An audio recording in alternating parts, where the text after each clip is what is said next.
Hi guys, so we're looking at our 2-3-3 formation and how we'd like to play out from the back. Okay, so we're going to start with Jack in the centre of the goal. Okay, he's got the ball. By being in the centre, he can play the ball left and right depending on where he sees the space on the pitch. Okay, so Jack starts off the play. Our two defenders, left and right, are quite close to the keeper. Okay, they want to be close enough that they can receive a decent pass from Jack before the defender puts too much pressure on them. Okay, if they're too far out, by the time the ball gets to them, the defender will be on them and straight away they'll be competing for the ball. So they're here and here. Now the defenders are facing up the pitch.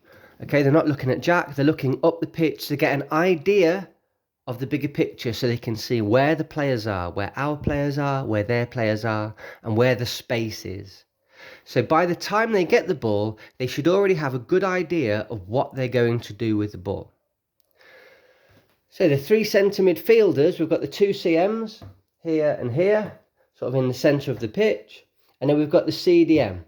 So if you can imagine, this is an X. So you've got your two defenders, your two CMs, an X, and that's where your CDM is.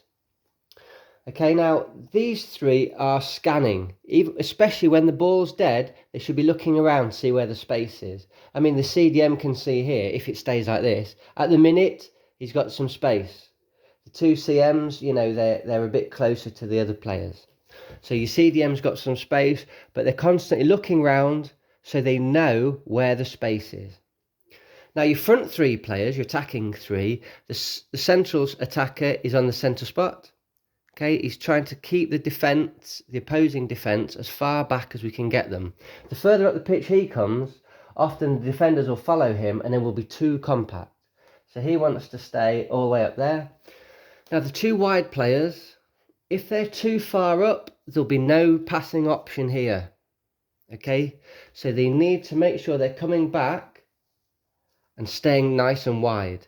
So they're right out on the touchline, hugging the touchline, and they're facing into the pitch. Okay, they're still scanning back and forth, but they're facing in the pitch so they can get an idea of what's going on.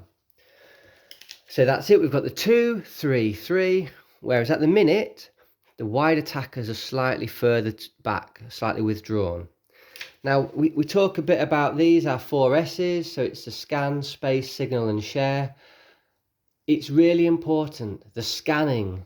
Okay, you've got to know where you are on the pitch. Then find space and signal that you want the ball. That can be talking, pointing, shouting, and then share the ball. Okay, so they're the 4 key points. We talk about these a lot in training. Let's keep this up, the 4 S's.